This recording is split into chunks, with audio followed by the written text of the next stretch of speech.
Okay, so we said that the crown is contained, or our basic life force, in other words, is contained of three forces: faith, belief.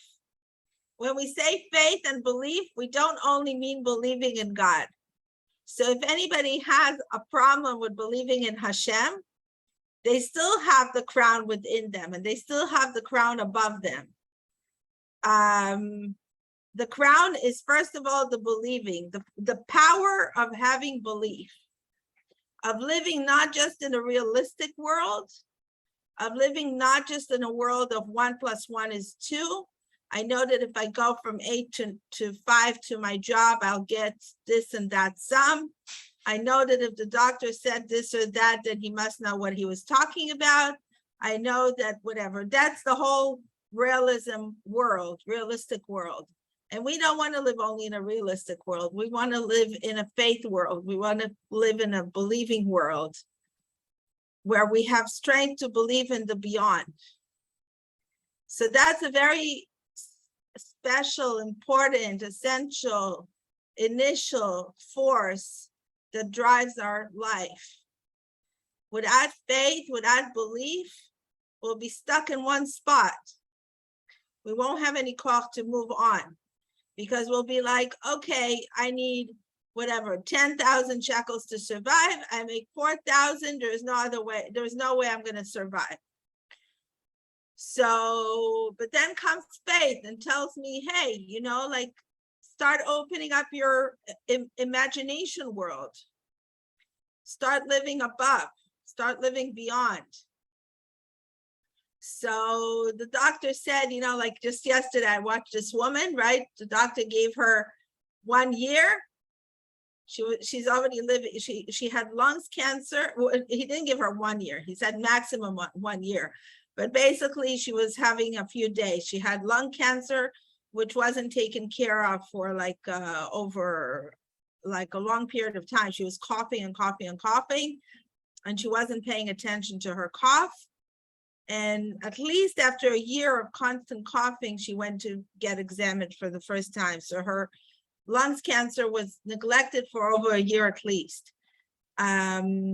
And then they gave her basically a few days, but they said, if you'll have a miracle, maybe you'll stay alive for a year. And anyway, anything we can give you is prolonging treatment. We can't really give you any real treatment. And it's been more than 2 years, and she's still alive. So actually, it was 2 years when the video was recorded. I'm not sure how long it's been since then. But anyway, she's got cured from it. She has a totally normal life. She's back on her feet completely. She's not getting any prolonging treatment anymore. She's just totally alive. So faith is like number one to be able to live. Without faith, we have nothing. So that's number one. The second thing is desire and pleasure, which are kind of intervened with each other, because we need to know what we want, and we need to know how to want it, and we need to know what gives us pleasure. So we said last time, just in a nutshell, that it's not enough what I want this second. And it's not enough that I wanted, let's say, 10% or 50% or 80%. I really want to want it. And what is it that I want to want? I want to want those things that give me long-lasting pleasure, real pleasure, inner pleasure. Hashem wants us to have pleasure. Pleasure is what keeps us going. So it's like, some, like if you grew up in like I did in the Soviet upbringing system, you don't need desire and you don't need pleasure. You just need to learn math. And the more you torture yourself, the better. Don't enjoy life. It's forbidden to enjoy life. So the more you torture yourself. So Yiddishkeit teaches us that no, we need to have pleasure to last, to live, to have a life force. We need to have pleasure. But pleasure is tricky because we many times fall into getting, hi David, good to see you. So we many times fall into the pit of thinking that something is giving us pleasure, but what's giving us momentary pleasure might be what's going to be damaging us the next moment, right? If I want to have this piece of cake, like we said last time, if I want to have this cube of sugar, this extra spoon of sugar in my coffee, whatever, right? It's going to give me pleasure now, but I'm probably going to regret it later. So there are spiritual things and physical things and emotional things that might give us pleasure at the moment, but just today I had a session with someone who told me about their daughter who was kept getting involved with the wrong guys, getting pregnant with another from one other guy and another wrong guy, and just getting abused by another wrong guy and another wrong guy, right? So she had pleasure in that moment, but did she have pleasure 5 minutes later, and all the pain that it's causing her for years later, right?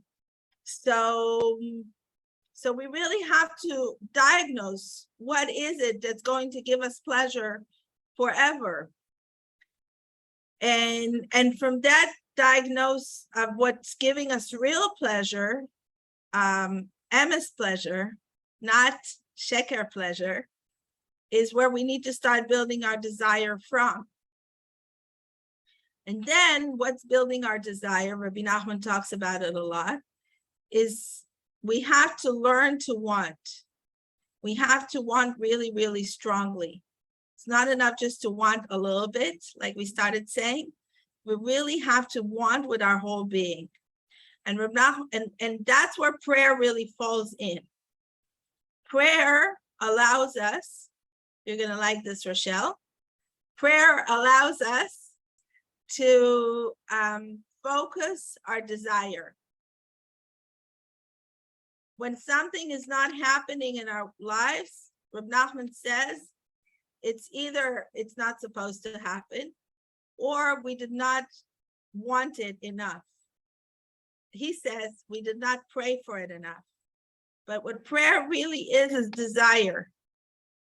When you pray, you really feel in your guts how much is your gut praying for it, right? It's like you can make faces in your prayer and you can shackle like a lulav and whatever, but you really, you feel if you're shuckling like a lulav because you're trying to, or closing your eyes really hard because you're trying to pray with kavana, but really it's not your instinct.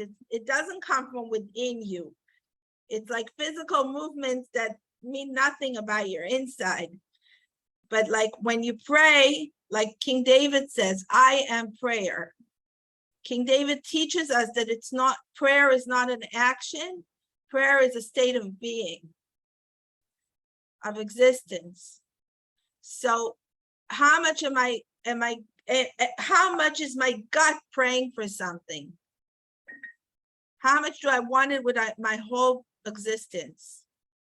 So when those three elements, when I'm connected to those three elements, Amuna, are you saying something? Because I can't hear you. Okay. When I'm connected to those three elements in my crown, or I'll say it in a different metaphorical way, when, like the crown basically has those three, how do you call them? Like those three, you know what I mean, right? So points. What? Points. Like points. Yeah, so those 3 points. So when I kind of draw to myself a ray of light from those 3 points, the point of faith, the point of pleasure, and the point of desire, and I live according to those forces, I'm connected to those concepts in my consciousness, I keep reminding myself, I want to have faith, I don't want to have faith because God said I have to have faith. I want to have faith because it's my vitality. I don't want to have pleasure or desire because someone said that I have to have pleasure or desire. I want to, everybody understands they want to have pleasure and desire. You don't need to explain that. So when I'm connected to my real pleasures, my real desires, and my real faith in a real strong way, then I have vitality. And Keter, to be connected to the Keter, to be connected to the world of Atzilut, that's what it means. It means to have vitality. As opposed to being, like lacking life, lacking energy, lacking, this is where all illnesses come from. This is where all anxiety comes from. This is where all lack of breath comes from, and hyperventilation and heart diseases and all those bad things that happen to us. So we can pray, Hashem, please take away the illness. But the illness is only a symptom, or the anxiety is only a symptom that I'm not connected to my life forces. So it's like Hashem is telling me, reconnect. Check what you want and check how much you want it. Okay? So that's, I think, in a nutshell, what we said last week. And 1 second.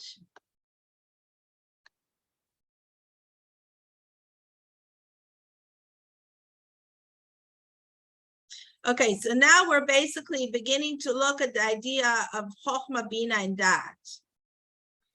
And Chokhmah, Bina, and Dat are basically the ones who come below Keter. They express wisdom that we learn, any wisdom that we learn in the world.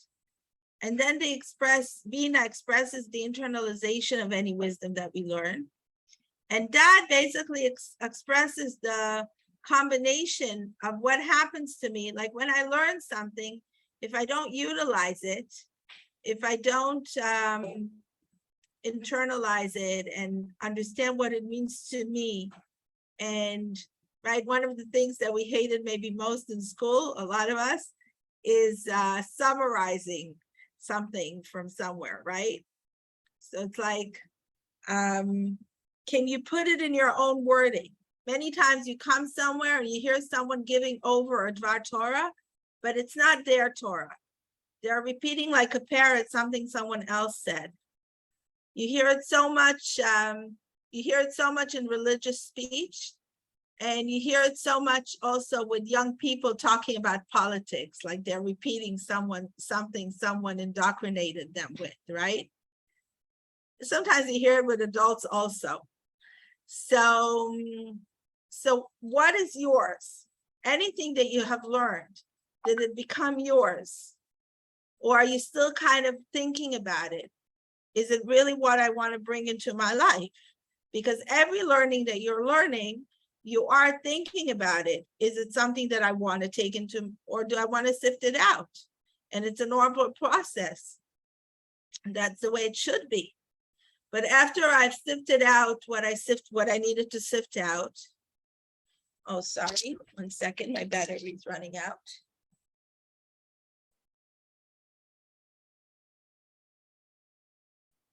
After I've sifted out what I needed to sift out, and I decided what I'm keeping in, I need to actually start putting it to practice so the change will start occurring in my life.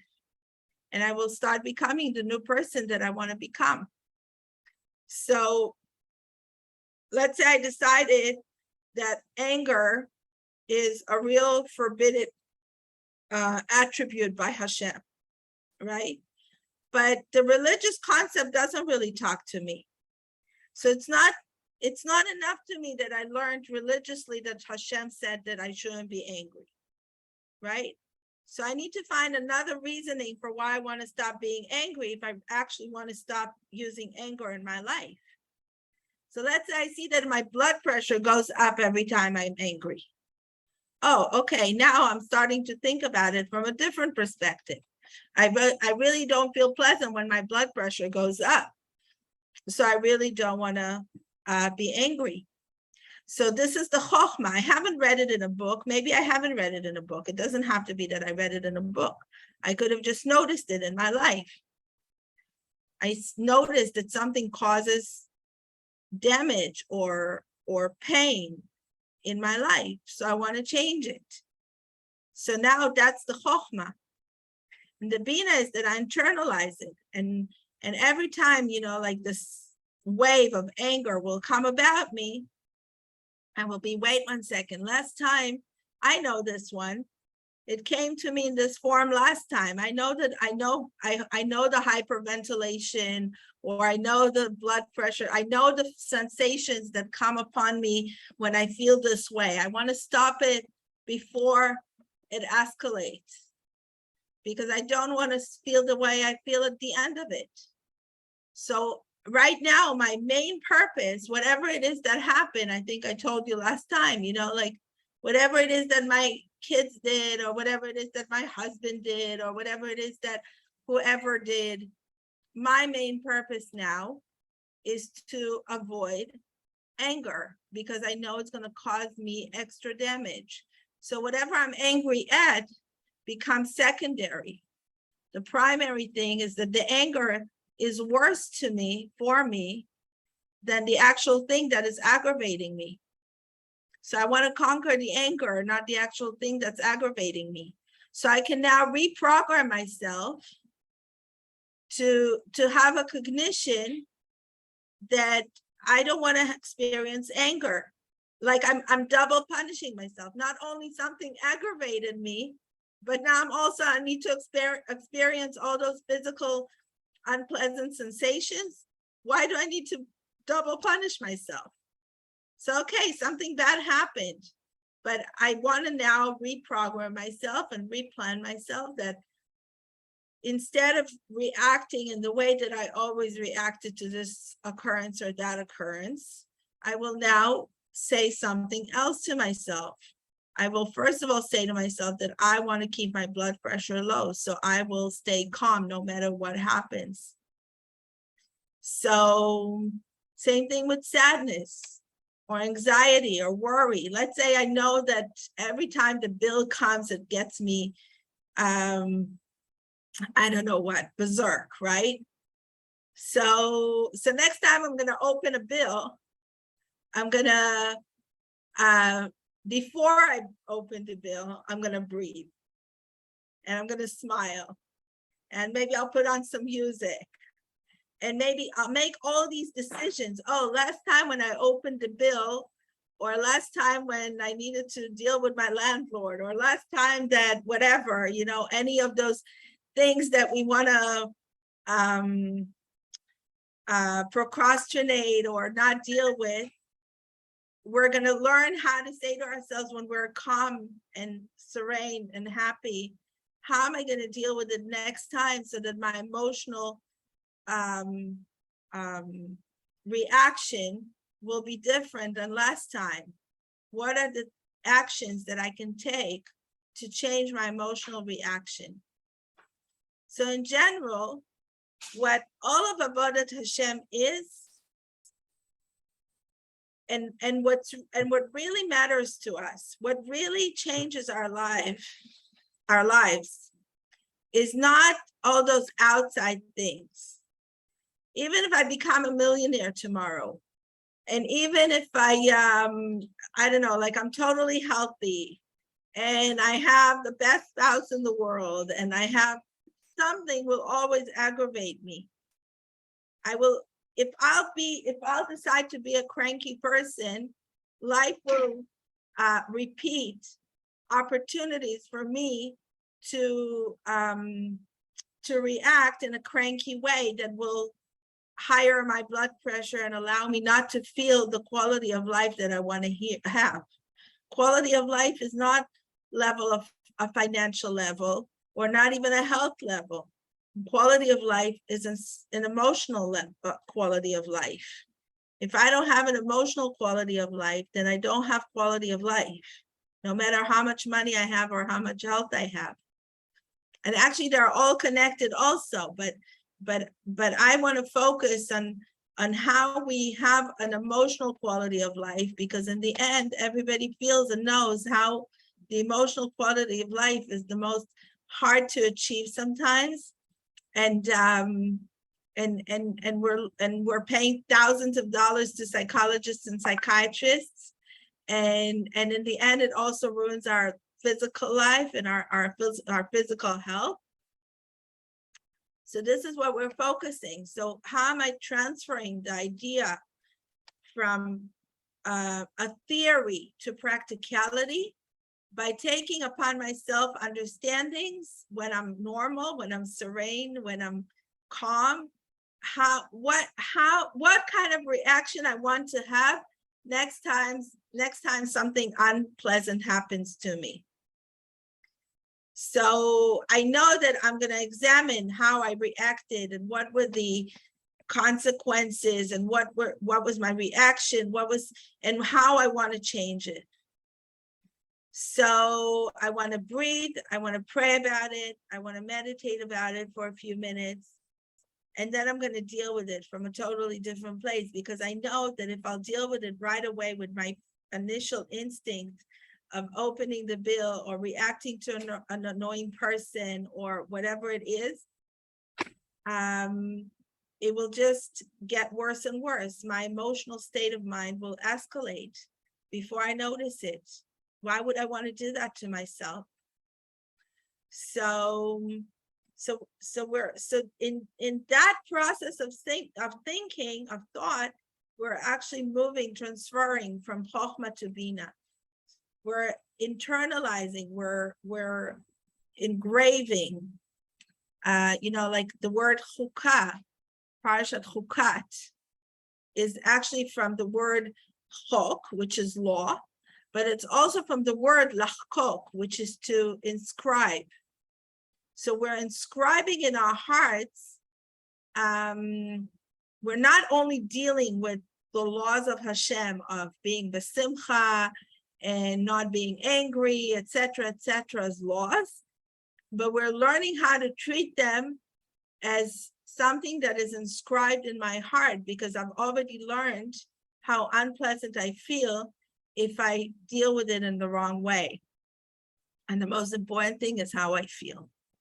So when I manage to do that, this is when I've reached the level of da'at, when I manage to attain that, the conclusions that I've made of how I want to behave. And slowly, I feel maybe the first time I'll agree with myself that I'm not going to get angry. Maybe I'll get angry only 20%. Maybe I'll get 70%. The next time I'll get 60% angry.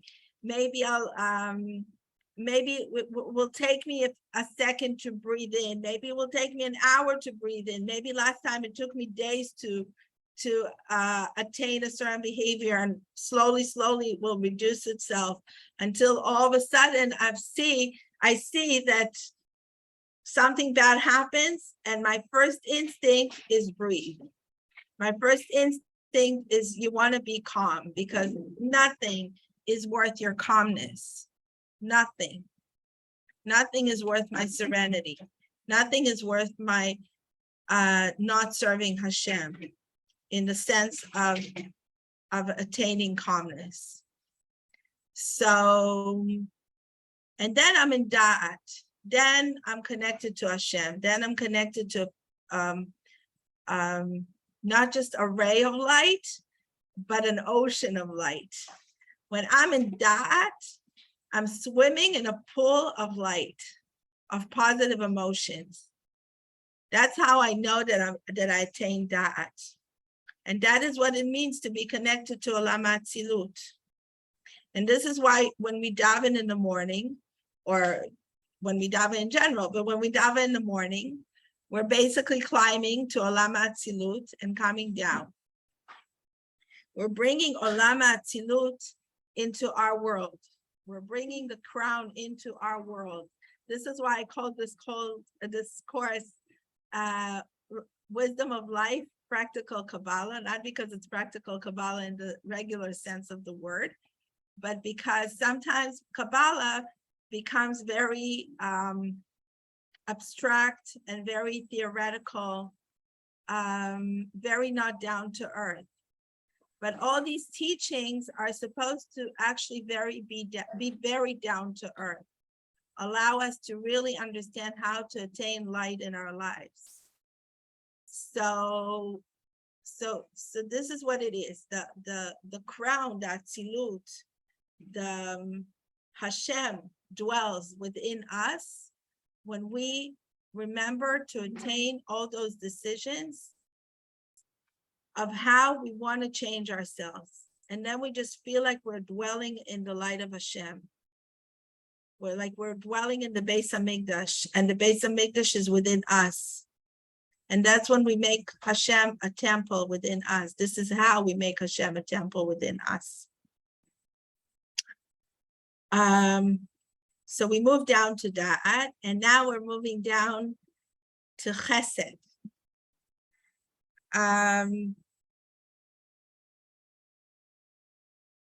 Okay, so Chesed is, we kind of mix up Chesed a little bit. So we'll start like this. What is Chesed? Maybe you can open up your mics, if not your videos, and say what Chesed is to you.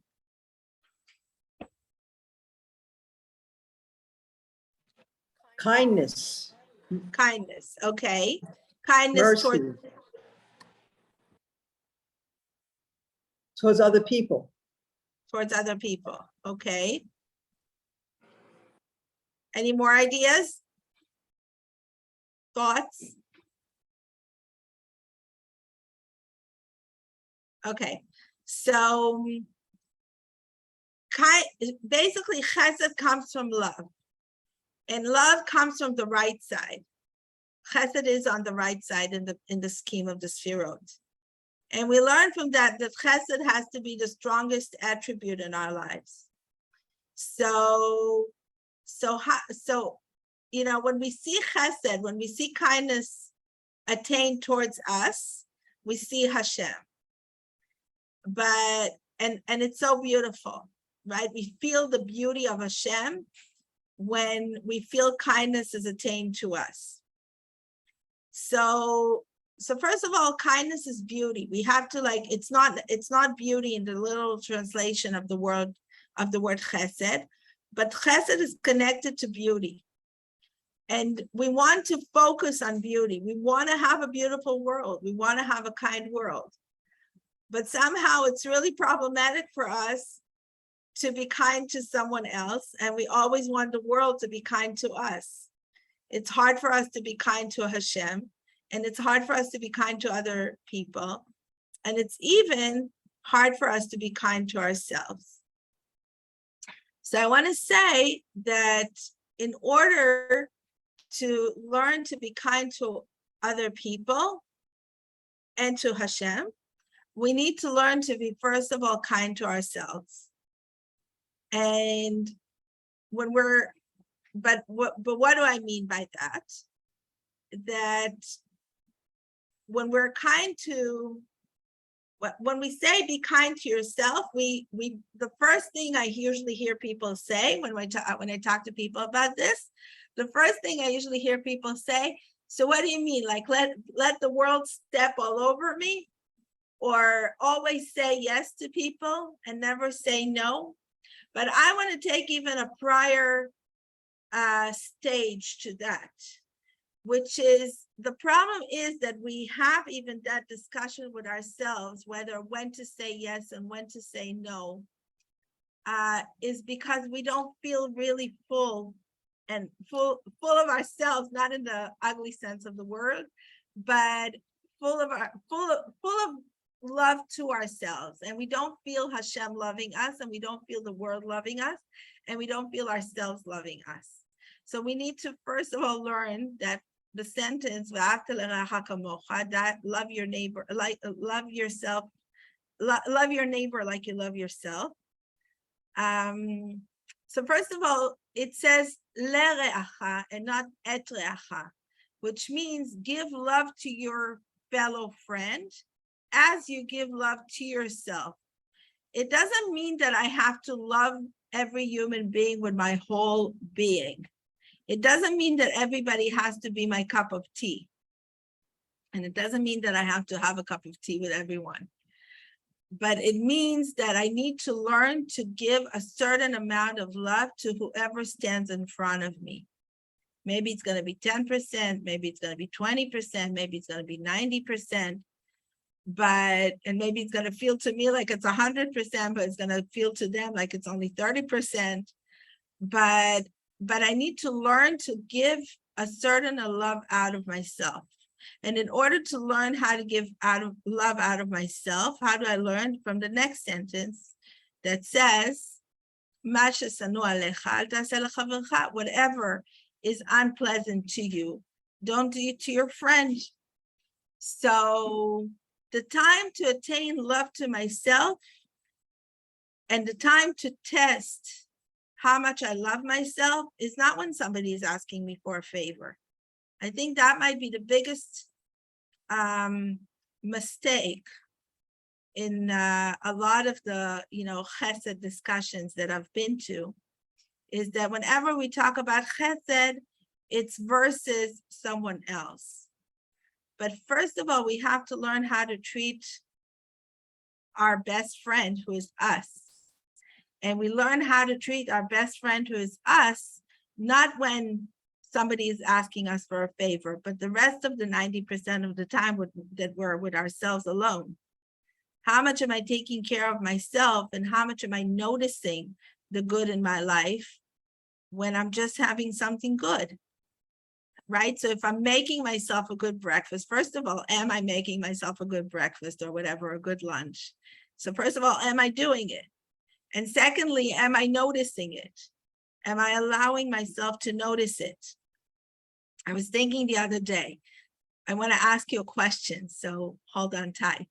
When you look at this tempting apple or cake or piece of chicken, piece of steak, whatever, and it's really tempting. And you were saying, Baruch atah Hashem Elokeinu melech haolam borei pri ha'etz. What are you thinking about? Are you thinking about how tempting this piece of fruit is? Or are you thinking about how glorious and wonderful Hashem is for creating this piece of fruit for you? What do you think? Any thoughts? Maybe I'll repeat the question. When you're looking at this desirable piece of something that you like and you make a bracha on it, what are you thinking about it? About how yummy it looks, or about how wonderful Hashem is by giving it to you? You don't have to answer, but if you want, I'll be happy to hear some answers. I find it varies. You found it varies, okay. Sometimes I'm really hungry and I have to have whatever it is I have in front of me. And other times I'm just amazed at the wonder of it having been created the way it is now, so it varies. Right, okay. So what I'm trying to say is that basically we many times, like we need to notice what mindfulness is, not so much maybe the worldly mindfulness, but the Yiddishkeit mindfulness is that we learn how to actually pay attention, that the world had just given me, Hashem had just given me something beautiful. And I'm so thankful for it, right? So the bracha that we're saying many times doesn't connect at all with our feelings. Do you agree with it? Say yes or raise your hand if you agree with it. Okay, so we're so many times not mindful of actually what's going on in our hearts. We just kind of mumble off the bracha, and we don't inhale the pleasure on a deep level. So we ate the food and it heals us maybe on a physical level, and it fills us up and makes us sustain on a physical level, but it doesn't fill us up emotionally. And when we say that, we say brachas in order to connect the world of the above and the world of the below. What we really mean is that we want to fill our consciousness with a feeling of gratitude, with a feeling of pleasure, like what we said before about the keter. We want to feel the pleasure emotionally, not just physically.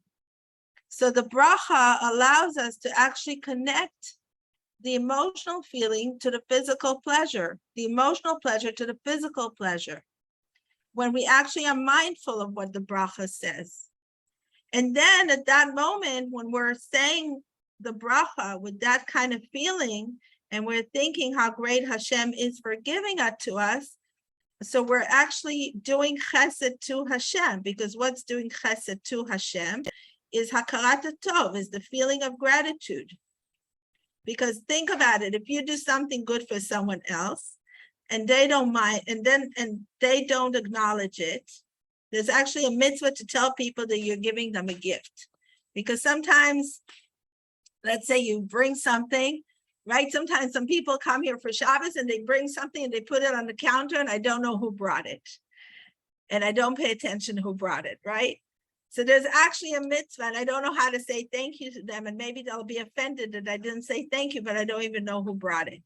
So there's actually a mitzvah to say to someone that you brought them a gift, so that there will be this connection between people. It's the same thing between us and Hashem. We want to create this connection between us and Hashem, and it creates the grace. It creates the chesed. Chesed is not only kindness. Chesed is also gracefulness. So we want to create that energy of chesed. Chesed is not only about giving. In the English terminology, whenever we talk about the sfirot, we feel like chesed is about giving kindness, but it's not only about giving kindness.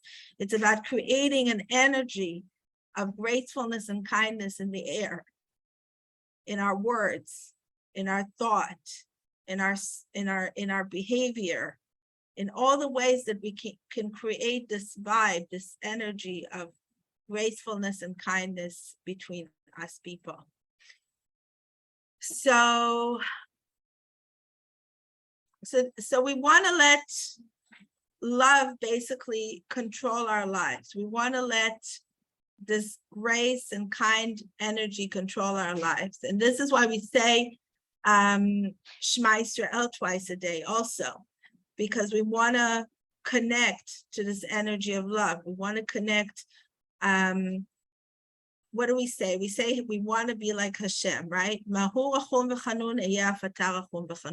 Just like Hashem is kind and graceful, we want to be kind and graceful too. So, hello. So we want to, so every time we say Shema Yisrael, what's the next word after Shema Yisrael we say? So first of all, we need, maybe I mentioned it last time, but there are many people who weren't here last time. So when we say Shema Yisrael, we actually create, we connect to the light that comes from above. And we also create a vessel to contain the light that comes from above. When I say from above, it's from everywhere around us. It's not, just the sun and the rain and whatever. It's everything that Hashem gives us through life. So we want to contain that light, everything that life gives us. And how do we make a vessel for giving it? By the next verse, we're saying, Baruch Shem Kevod Malchuto L'Olam Va'ed, we say, blessed you be in the world. So we're basically saying in the next verse, according to Kabbalists of the generations, we say we want to give over every light that we get. We want to give over. We want to be a channel. We want to continue giving it over. In order to get more light, we have to become a pipe. This is actually what the letter in the word Yud-K Vav-K, the Vav is actually like a pipe, a channel for the light that's coming down. The Yud is Hashem's light. The Hey is Hashem's hand. The Vav is the pipe through which the light comes down. And the second Hey is our vessel. It's us. So Hashem basically says, if you want to get light, you have to keep giving it away, right? You got some money, you have to give Meiser or tzedakah, whatever, right? You have to give it over. You can't get stuck with, being worried all the time. Is my next money going to come? You have to create space for the next money to come into your life, not just by spending it on another Coke, but by giving it to someone else.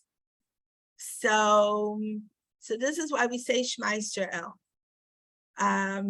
To allow ourselves to connect to the love in the world, to the essential love, to the ultimate love, which is Hashem.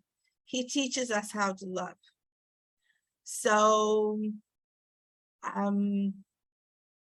okay, so one thing, so I'll go back to saying what I started saying before is we're learning how to love ourselves from learning how to we're learning how to love someone else from learning how not to damage them in the way that we don't like to be damaged.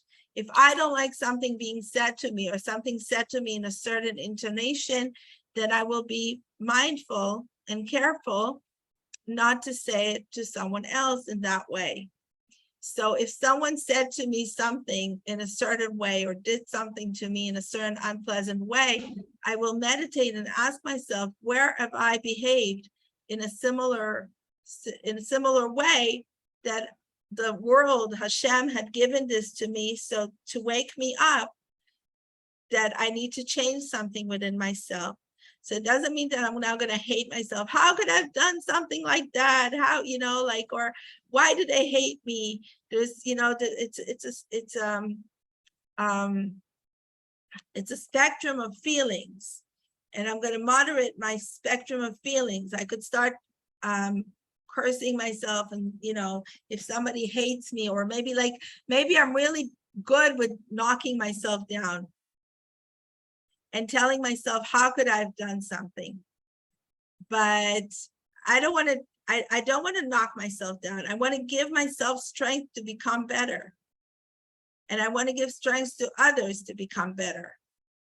So I first of all have to be my best friend by learning to educate myself in soft words and in the moderate, right, soft words, because we said we are our best friends. And in the words of Hillel in the Mishnah, who said, Im en ani li, if I'm not going to be my best friend, who's going to be my best friend? If I don't appreciate myself, why should anybody else appreciate me?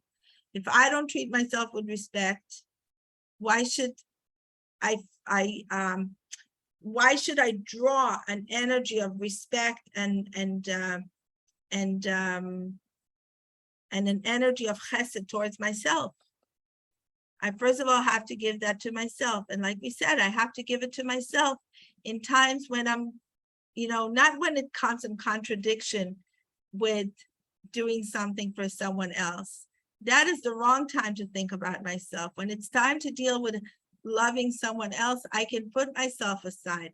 If I feel that it's hard for me to put myself aside when somebody needs something from me, then I probably don't invest enough time in the rest of the time to take care of myself and to love myself. So I need to figure out how come I'm not investing enough time and energy and maybe resources and maybe money and maybe going to the doctor and maybe whatever it is that I need to do to make myself stronger, happier. And it could be that I'm just not connecting also on a bracha level, that I'm just, all this light is shining upon me. All these good things are happening to me, but I'm just not acknowledging them. Because when I look at the piece of apple, I'm more mindful of how yummy it looks and how hungry I am. And I less recognize that, something was given to me, and it's not to be taken for granted that Hashem had given this to me. So I just heard this week, there was this old man who was died at the age of 90, in his mid-90s, not so long ago. And he said, after the bracha, after Birkat Hamazon, after the bracha, after the meal, the blessing after the meal, he always used to say, "Thank you, Hashem."